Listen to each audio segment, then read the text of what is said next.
ناظرین، بریک پہ جانے سے پہلے ہم نے سوال رکھا تھا اپنے ماہرین کے سامنے کہ پلمونری ایڈیما کس قسم کا مرض ہے اور یہ کتنا خطرناک ہے، تو اس کا جواب پوچھتے ہیں ڈاکٹر حسیب الرحمان سے۔ جی، پلمونری ایڈیما بیسیکلی پھیپھڑے کی سوزش یا پھیپھڑے کے جو بیچ میں جو ہے وہ چھوٹے چھوٹے جو پھیپھڑے کے ٹیشوز ہیں یا اس کے بیچ میں پانی آ جانا، تو یہ بیسیکلی پلمونری ایڈیما کی بہت ساری وجوہات ہو سکتی ہیں۔ اس میں مین جو ہے وہ آپ کا دل ہے، اس کے بعد گردے ہیں، ٹھیک ہے۔ اب یہ وہ اعضاء میں بتا رہا ہوں یا جو کہ پمپ کرتے ہیں یا تو پانی کو خارج کرتے ہیں جسم میں سے۔ اب گردے کا کام ہے جسم میں پانی کا بیلنس رکھنا اور اتنا پیشاب خارج کرنا، اور دل کا کام ہے اسی پانی جو جتنے بھی پانی والی چیزیں بلڈ جو ہے اس کو سرکولیٹ کرنا۔ اب ان دو چیزوں میں جب مینلی کوئی مسئلہ آ جاتا ہے تو اس پیشنٹ کے کیا ہوتا ہے کہ پھیپھڑے کی جو رگیں ہیں ان میں کنجیشن بڑھتی ہے اور اس کی وجہ سے جو ہے پھیپھڑے کے اندر بیچ میں پانی آ جاتا ہے۔ اس سے کیا ہوتا ہے، مریض کو شدید اچانک سے سانس لینے میں دشواری ہوگی، چونکہ پیشنٹ کے جو گیسز ایکسچینج ہے وہ نہیں ہو پائے گی، آکسیجن جو اندر جاتی ہے امیڈیٹلی اٹیک ہوتا ہے کہ وہ فوراً جو ہے نا بے ہوش ہو جاتا ہے، فوراً ہی مریض بے ہوش ہو سکتا ہے، سانس تیز لینے کی وجہ سے وہ فٹیگ ہو سکتا ہے، سانس رک سکتی ہے کسی بھی ٹائم پہ، اور اس کو اگر امیڈیٹلی ٹریٹ نہیں کیا گیا، immediately hospital management emergency management نہ ملی تو پیشنٹ کی جان بھی جا سکتی ہے۔ ہمارے یہاں عموماً ایک مشہور کہاوت ہے کہ اگر آپ نے جو ہے وہ پلمونری ایڈیما کو کل نہیں کیا تو آپ کا پیشنٹ کل ہو جائے گا اس سے۔ تو اس کو امیڈیٹلی، اس میں مین چیز یہ ہے کہ ہاسپٹلائزیشن، ارلی ایمرجنسی وزٹ ہو اس میں، اور جلدی اس کو میڈیکل جو ہے وہ فیسلٹی یا میڈیکل ٹریٹمنٹ مل جائے۔ پیشنٹ کو بے ہوشی کے ساتھ منہ سے جھاگ بھی آ سکتی ہے۔ جی، پنکش کلر کی بہت زیادہ جھاگ آتی ہے، اور پیشنٹ جو ہے وہ سیدھا لیٹ نہیں پاتا، لیٹنے میں سانس کی دشواری زیادہ ہوتی ہے پلمونری ایڈیما میں بنسبت بیٹھنے میں وہ تھوڑا سا بہتر ہوگا۔ تو جو پیشنٹ ہے جب بھی اس کو شفٹ کریں تو اس ٹائم اس کا سرانہ تھوڑا سا اوپر رکھیں تاکہ جو ہے تھوڑا سا وہ کمفرٹیبل فیل کرے، کیونکہ بالکل وہ لیٹ ہی نہیں پائے گا، لیٹنے میں اس کو زیادہ سانس ہوگی جس کو ہم آرتھوپنیا بھی کہتے ہیں۔ تو یہ سارے ہارٹ فیلئر کی ایک نشانی ہے، ہارٹ فیلئر میں یا گردے کی وجہ سے بھی ہو سکتا ہے، گردے کی وجہ سے، گردے میں بھی گردے فیل ہو تو پانی جمع ہوتا رہتا ہے۔ جی۔ اچھا ڈاکٹر الیاس شیخ، میں آپ سے پوچھوں گا کہ ایک عام انسان کو کیسے پتہ چلے کہ جو اس کو سانس کی دشواری ہو رہی ہے وہ اس کے ہارٹ کی وجہ سے ہو رہی ہے یا لنگز کی کسی بیماری کی وجہ سے ہو رہی ہے، ان دونوں میں فرق کیا ہوتا ہے؟ جی بہت اچھا سوال کیا ہے، اور عمومی طور پہ جب ایمرجنسی میں مریض آتا ہے تو وہ سانس کی تکلیف کے ساتھ آتا ہے، وہ اپنے مرض کا نہیں بتا رہا ہوتا ہے، وہ اپنے سانس کی تکلیف، تو یہ ایک معالج کا کام ہے، اور اس کا کام یہ ہے کہ پہلے تو مریض یا ان کے جو مرافق ہیں یا ایمرجنسی کے ڈپارٹمنٹ میں جو ڈاکٹر ہوتے ہیں ان کو دیکھنا ہوتا ہے۔ جی بالکل، میں بات کر رہا ہوں ایکیوٹ کی۔ آپ لوگ تو ہوتے ہیں کنسلٹنٹ، تو آپ لوگ تو پیچھے ہوتے ہیں۔ جی، جو بھی ڈاکٹر ہیں جو سامنے دیکھ رہا ہے تو اس کو ضرور یہ سیکھنا چاہیے۔ جی بالکل، وہ ماشاء اللہ تجربہ کار ہوتے ہیں، جو بھی ہوتے ہیں ایمرجنسی میں جو ڈاکٹرز ہوتے ہیں، اور ان کو سب سے زیادہ جو جس چیز کی آگہی ہوتی ہے وہ اسی ABC کی، یعنی سانس کی تکلیف کی امراض کافی آتے ہیں، تو اس میں وہ سب سے پہلے تو وہ مریض کی معلومات حاصل کر لیتے ہیں، ہسٹری کہ بھئی یہ کیا اچانک ہوا ہے یا پہلے سے ہوا ہے۔ پھر وہ ایک سوال اور کر لیتے ہیں کہ کیا آپ کو بلڈ پریشر کی بیماری ہے، شوگر کی بیماری ہے، اسموکر ہیں، آپ سگریٹ پیتے ہیں، کچھ آپ کو گردے کی بیماری تو نہیں ہے۔ پھر وہ اس چیز کا معائنہ کرتے، پھر اس کے بعد وہ سوالات کرنے کے بعد یہ دیکھتے ہیں کہ یہ اس کی جو سانس لینے کی تکلیف ہے کیا چلنے پھرنے سے ہوتی ہے، کیا یہ بتدریج ہوئی ہے یا اچانک ہوئی ہے۔ ڈاکٹر حسیب نے فرمایا کہ وہ لیٹنے میں زیادہ مشکل ہوتی ہے، اگر لیٹنے میں مشکل ہوتی ہے تو دم میں بھی ہو سکتی ہے اور دل کی تکلیف میں بھی ہو سکتی ہے، لیکن چونکہ وہ پچھلی آپ نے معلومات حاصل کر لی ہے تو اس کی روشنی میں آپ کو اندازہ ہو جاتا ہے کہ جو لیٹنے سے تکلیف ہو رہی ہے اس کے ساتھ کھانسی، خشک کھانسی، یا عمومی طور پہ جیسے رات میں ہو جاتی ہے یا الصبح ہوتی ہے، دمے میں ہوتی ہے، دل کی تکلیف میں بھی ایسا ہی ہو سکتا ہے۔ پھر آپ ان کی فزیکل سائنس دیکھتے ہیں، معائنہ کرتے ہیں آپ ان کا، ٹھیک ہے۔ معائنہ کرنے میں ہم ایک ٹیسٹ یہ کرتے ہیں کہ بھئی ان کا 45 ڈگری کا زاویہ بنا کے، اور آپ ان کی JVP جگولر وین کا اس کا پریشر، اس کی ہائٹ دیکھیں، ایک تو یہ ہوتا ہے۔ پھر اسٹیتھوسکوپ سے معائنہ کرتے ہیں کہ کیا آوازیں CT کی طرح آ رہی ہیں یا اس میں کوئی ببلنگ ساؤنڈز آ رہی ہیں، جو عمومی طور پہ دل کی تکلیف میں پچھلے حصے میں، سینے کے پچھلے حصے میں آپ معائنہ کر کے پتہ کر سکتے ہیں۔ پھر پیروں پہ سوجن آ جانا، تو آپ اس سے اندازہ کر سکتے ہیں کہ اگر پٹنگ ایڈیما ہے تو یہ اس سے ہے۔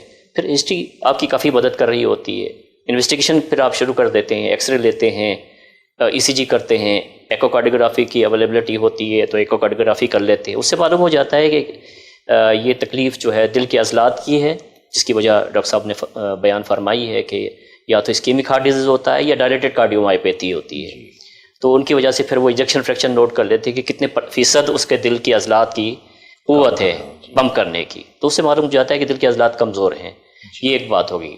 ازمہ میں یا دمے میں بار بار ہوتی ہے، تکرار ہوتی ہے، کسی سبب سے ہوتی ہے، کوئی الرجنس کا یعنی ڈسٹ الرجی ہو جاتی ہے، یا الرجک رائنائٹس ہوتی ہے، یا جسے ہم کہتے ہیں کہ تیزابیت کا پلٹ کے آنا غذائی کی نالی میں، اس سے ہو جاتا ہے، آکوپیشنل ازمہ ہوتا ہے. تو یہ ساری ہسٹری اور فزیکل ایگزامینیشن مدد کر رہے ہوتے ہیں، جہاں پہ ٹیسٹ کی ضرورت ہوتی ہے وہاں پہ ٹیسٹ ہو جاتا ہے. ایکس رے سے بھی کچھ معلوم ہوتا ہے؟ جی، ایکس رے سے یہ ہمیں معلوم کرنا ہوتا ہے کہ کیا دل کی سائز بڑی ہوئی ہے، تو عام طور پہ جیسے پرانا اگر ہائی بلڈ پریشر ہوتا ہے وہ بھی معلوم ہو جاتا ہے. کچھ کنجیشن ہوتی ہے، لنگ کی کنجیشن، جو عام طور پر لوور لوز میں یعنی اس کے نچلے حصوں میں جو پھیپھڑا کی وہ نظر آ جاتی ہے. کچھ اس میں اور لائن ہوتی ہے، کرلی لائنز ہوتی ہے، اس سے ہمیں اندازہ ہوتا ہے، جو تجربہ کار لوگ پہچان لیتے ہیں. اور دمے کی یا جو کرونک آبسٹریٹیو ایئر وے ڈیزیز ہوتی ہے اس میں کچھ شکل مختلف ہوتی ہے، یہ ایک معالج ہی بتا سکتا ہے. اور دمے کے لیے یا COPD کے لیے پھر وہ ایک تشخیص کا ایک جو ہمارے پاس ٹول ہے، ڈائگنوسٹک ٹول ہے، جسے ہم اسپائرومیٹری کرتے ہیں، جس میں نظام تنفس کو ہم ٹیسٹ کر کے ہم یہ اس کو انویسٹیگیشن کرنے کا سارے پروسیس ہے. اچھا ڈاکٹر صاحب، میں آپ سے پوچھوں گا کہ ایک مریض کو کھانسی کے ساتھ خون آتا ہے جی، تو وہ کن کن وجوہات کی وجہ سے آ سکتا ہے؟ کون کون سے امراض ایسے ہیں؟ ابھی خون کو سب سے پہلے تو ہمیں کوانٹیفائی کرنا ہوتا ہے کہ کتنا خون آ رہا ہے، کتنے عرصے سے آ رہا ہے، یہ بہت امپورٹنٹ ہے. اگر کسی کو شارٹ ٹرم بخار ہو رہا ہے 5-6 دن سے، اور جو ہے آپ کا بلغم رسٹی آ رہا ہے، یا اس میں ہلکے سے بلڈ ٹینچڈ اسپیوٹم ہے، اس میں ہلکی سی جو ہے نا بلڈ کی پارٹیکلز آ رہے ہیں، تو وہ جو ہے نارمل آپ کو انفیکشن جو نمونیا ہے اس میں بھی اس طرح ہو سکتا ہے. ہاں، اگر کسی کو زیادہ آ رہا ہے خون بلغم میں اور مسلسل آ رہا ہے، تو اس میں پھر ہم ایکسپوجر دیکھتے ہیں. اگر کوئی سگریٹ پی رہا ہے اور اس کے ساتھ اس کو خون بھی آ رہا ہے، وزن میں بھی کمی ہے، تو یہ کینسر کے علامات بھی ہو سکتے ہیں. اور بذات خود ہمارے پاکستان میں جو ہے TB ایک بہت بڑا مسئلہ ہے. تو TB کی وجہ سے بھی اگر کسی کو لانگ ٹرم کچھ 2 ہفتوں سے زیادہ کھانسی ہو رہی ہے، یا اس کو جو ہے وہ بخار بھی آ رہا ہے، ساتھ میں وزن میں بھی کمی ہے اور خون بھی آ رہا ہے، تو TB بھی اس کا کاز ہو سکتی ہے. کیونکہ TB کی وجہ سے پھیپھڑے پہ جو اثرات ہوتے ہیں، اس کی وجہ سے بھی اندر جو ان کی شریانیں ہوتی ہیں اس میں رگڑ کی وجہ سے وہ خون آ رہا ہوتا ہے، تو اس میں بھی اچھا خاصا خون آ سکتا ہے. اور باقی دوسری وجوہات بہت مائنر ہیں، لیکن ان کا بھی اپنی امپورٹنس ہے، کہ جیسے فنگل انفیکشنز ہیں، ان میں آپ کو بلڈ آ سکتا ہے. لیکن فنگل انفیکشن نارمل بندوں میں اتنے ہوتے نہیں ہیں. نارملی آلریڈی پہلے ان کو یا تو TB ہوئی ہوگی، یا تو انڈر لائن کوئی ان کی قوت مدافعت میں کوئی کمی ہوگی، تو اس وجہ سے فنگل انفیکشنز میں آپ کو ہیموپٹائسس کو ہیموپٹائسس کہتے ہیں بیسیکلی ہماری ٹرمینالوجی میں، بلغم میں خون کا آنا. تو یہ فنگل انفیکشن میں جو فنگس کے انفیکشن ہیں ان میں ہو سکتا ہے. مائٹرل اسٹینوسس میں بھی بلڈ آتا ہے؟ ایگزیکٹلی. جو دل کے مسئلے ہیں ان میں بھی جو ہے وہ پھیپھڑے کی نسوں میں اگین کنجیشن یا خون کی روانی کم ہونے کی وجہ سے ان رگوں میں سے تھوڑا تھوڑا خون پھیپھڑے کے نالیوں میں آ جاتا ہے، اور الٹیمیٹلی وہ بلغم میں آ جاتا ہے.